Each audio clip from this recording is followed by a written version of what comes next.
Kekacauan kita terjadi karena ketidakjujuran pemerintah. Jadi jangan mencurigai rakyat kalau pemerintah sendiri tidak terbuka terhadap semua informasi publik. Baik, sekarang dari saya. Oke. Saya minta klarifikasi, Anda mengatakan bahwa ALC itu oposisi. Kapan saya ngomong bahwa ada oposisi? Bahwa itu oposisi. Oke, saya terangkan sekarang. Oke, saya terangkan ya. Kenapa ILC itu oposisi gitu?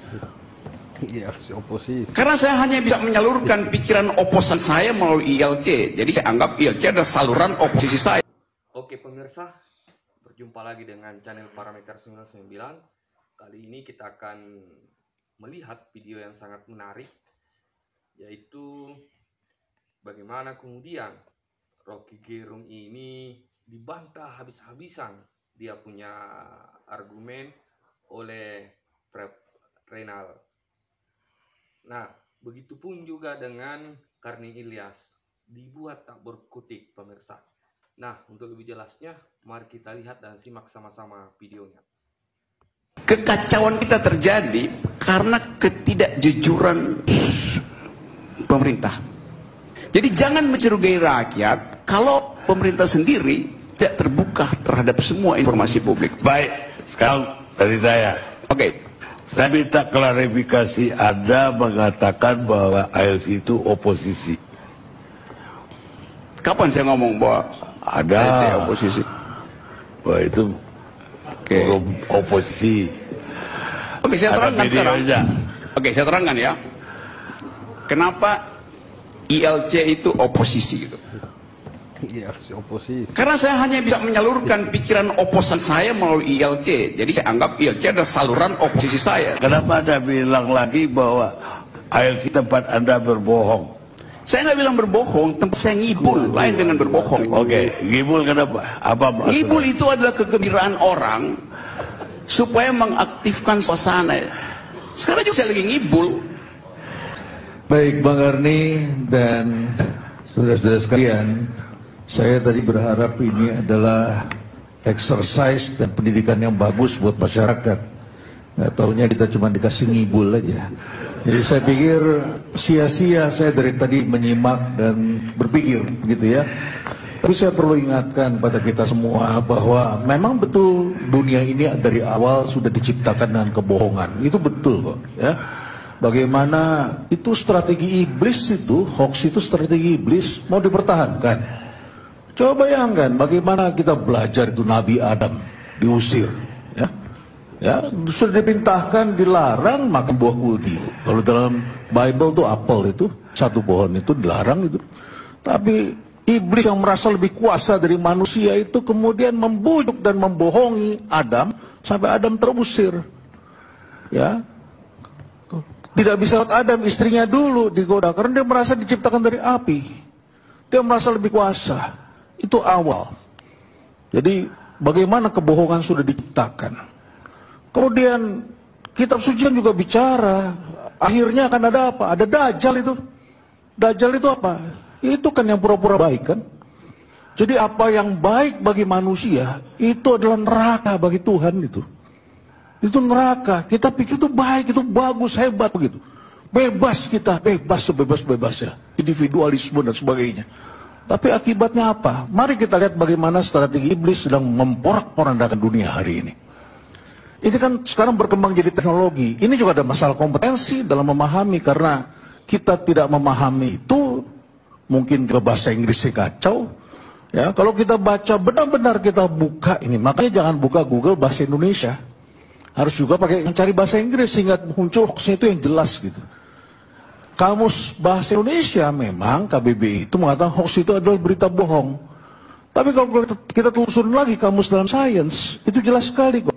Itu adalah kebohongan yang dibuat. Kebohongan yang dibuat dengan tujuan jahat. Tujuannya jahat ini. Jadi kita jangan berpikir itu alami, wah itu adalah lucu-lucuan. Bukan, itu tujuannya kok. Ada orang sakit hati, ada orang yang tidak dapat tempat, ada orang yang terpinggirkan, ada orang yang tidak dapat bagian. Ada orang yang dibayar, jangan lupa, ada yang memelihara kok ini. Hoax itu kalau Anda baca sejarah, karena disebut tadi di dalam ilmu pengetahuan, hoax itu adalah jahat gitu. Asal usul hoax itu, kata hoax itu pertama kali muncul dalam sejarah ilmu pengetahuan ketika seorang profesor fisika namanya Alan Sokal menulis sebuah artikel di majalah Social Text dengan nama samaran, lalu dipuji-puji oleh redakturnya tanpa tahu bahwa itu adalah bohong.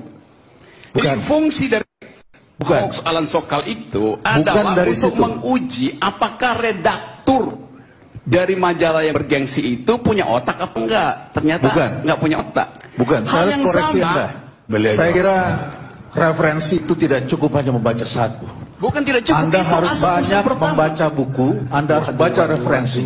Dengan referensi tunggal itulah jadinya seperti ini. Itu referensi karena paling Anda memiliki satu referensi seperti itu. Oke, hoax, asal kata hoax itu adalah hokus. Hokus itu artinya adalah mengelabui. Itu etimologinya. Itu yang diambil dari kejadian para tukang sulap yang kemudian mengelabui mata orang lain. Fungsinya menguji orang dungu. Mengelabui orang dungu. Hari ini bukan orang dungu yang dikelabui, orang-orang pandai, orang-orang yang ibadahnya baik pun dikelabui. Itu poinnya tuh. Saya kira referensi harus ditingkatkan. Ya, kalau Anda hanya persepsi tunggal, memang itu jadi bahaya memang. Anda harus baca referensi. Dengan referensi tunggal itulah jadinya seperti ini. Ada yang memelihara. Contoh, apa yang terjadi di Inggris? Masyarakat di Inggris itu diracuni dengan hoax bahwa kalau ikut dalam Uni Eropa, setiap minggu mereka akan mengeluarkan 50 juta pound sterling untuk membiayai para pengungsi dan lain sebagainya.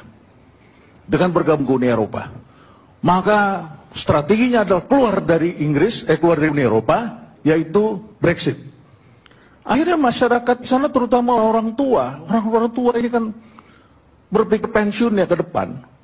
Memikir bagaimana, ya sudah dalam pemungutan suara mereka keluar. Dan diputuskan. Saudara-saudara, hari-hari ini di Inggris itu sedang diancam ketakutan kerusuhan sosial yang besar. Karena ternyata dengan memilih Brexit, itu 350 juta pound sterling per minggu tidak berhasil kembali. Tetap keluar. Ya. Dan kalau nanti keluar dari Uni Eropa, dampaknya lebih besar lagi. Kaum muda sekarang sudah keluar, industri keluar dari Inggris, dan kemudian menjadikan Inggris ini adalah negara yang lumpuh ekonominya. Dan begitulah mereka yang ingin berkuasa selalu. Melemparkan hoax kan dengan tujuan. Dan apakah itu dibayar oleh dari dalam negeri? Ini ada kaki tangan juga. Ini kan cyber war, Bang Garni. Beberapa kajian menunjukkan apa yang terjadi sekarang di Inggris, ini sekarang sedang dicoba juga di Italia. Kebetulan Italia ekonominya tidak perform. Menunjukkan sedang resesi di Italia. Sedang dicoba juga di Prancis, di negara-negara liberal ini. Saudara-saudara, apa yang terjadi kemudian dibaca oleh para ahli. Saya kebetulan 3 bulan yang lalu menghadiri diundang dalam Peter Drucker Forum di Austria. Ketemulah kami dengan Charles Sandy, Gary Hamel, dan berbagai pakar dan sebagainya. Tema yang kami bahas itu adalah how to fix up the world. Bagaimana ini dampak teknologi. Ini kan ada hatinya. Tidak ada hatinya itu algoritma. Yang sudah jadi korban adalah dalam fintech yang dari luar itu. Nah, apa yang terjadi? Dibaca semua oleh para ahli. Ternyata ini digerakkan oleh salah satu negara yang merasa terancam dengan kekuatan NATO. NATO selalu mengganggu negara ini. Ya, oleh karena itulah mereka bergerak dari satu negara ke negara lainnya, mempengaruhi negara-negara kuat. Kita ini negara kuat. Bapak Ibu sekalian, sekarang ini setengah dari penduduk dunia tahun 2019 ini melakukan itu. Indonesia, India, dan Nigeria. Ya, jadi besar dampaknya. Ini digerakkan. Bang Karni tadi kalau dibicarakan pers. Menarik ini pers. Referensi kita pers yang kemarin. Ya, pers yang kemarin. Sekarang kita tahu media cetak itu turun semua. Ya, televisi sekarang Bang Karni ini kuat karena medsosnya. Kita lihat bagaimana streamingnya, kekuatannya. Dewan Pers mengumumkan data tahun 2017. Ternyata media online ada 43.000 media online. Tahu berapa yang profesional, Bang Karni? Hanya 4%. Jadi hanya 168 dari media online itu yang didukung oleh orang-orang profesional. Apa poin saya? Setiap zaman itu harus diperbaiki, Bang Karni. Ada teknologi, ada kejadian, ada omongan-omongan seperti ini, ada perilaku-perilaku terbaru. Ini kan ditonton orang dan menimbulkan perilaku-perilaku dan menimbulkan nanti dampak-dampak tertentu. Kemudian kita lihat lagi, dulu Dewan Pers itu, terus kemudian ada undang-undang pers kan. Pers mengatur, ada gatekeepernya, ada kode etiknya. Bang Karni ini ngomong juga ada kode etiknya. Tidak bisa sembarangan. Kita semua tahu caranya. Tapi kan sekarang dengan kebebasan, ketika kebebasan terjadi, bandulnya, ini kan kebebasan seperti apa yang kita inginkan. Tentu harus dengan tanggung jawab. Kita punya Pancasila. Bagaimana persatuan ini kita tegakkan? Tadi kita bicara permulaan ada social capital, moda sosial. Moda sosial itu perekat kita. Sehingga jadilah Indonesia ini. Tapi kalau kita kemudian jadinya bertengkar satu sama lain, nggak ada lagi, Bang Karni. Yang terjadi adalah kita akan tinggal kembali di dalam gua-gua, bukan lagi menjadi suatu bangsa yang bersatu, tetapi adalah tribes, suku-suku yang kecil-kecil karena perbuatan dari 1-2 orang yang barangkali diuntungkan dan mendapatkan kesempatan, dan barangkali juga karena dia tidak pandai, karena dia tidak cermat membaca referensi-referensi ke depan. Kita selalu mengacu pada masa lalu, kita berpikir yang masa lalu itu adalah selalu benar, dan kemudian kita tidak melihat apa yang harus kita hadapi di masa depan, kemudian kita terperangkap, dan akhirnya kemudian kita menyesali. Persis seperti Nabi Adam, yang sesal kemudian, tapi tidak berguna. Kami menjadi kaum yang merugi. Ya. Nah, mudah-mudahan ini tidak terjadi hal seperti ini. Kalau saya sih berpikir, ke depan kita harus menata kembali. Kita harus menata kembali. Demokrasi itu ada baiknya, tapi juga ada racun demokrasi. Ada hal-hal yang kurang, mari kita perbaiki. Dan barangkali dari sini kita beranjak, kita melihat lagi ke depan. Apa yang harus kita perbaiki dari segala persoalan-persoalan yang kita hadapi pada hari ini dengan munculnya teknologi tadi. Karena ini adalah masalah disrupsi teknologi. Makasih Bang Karni. Terima kasih.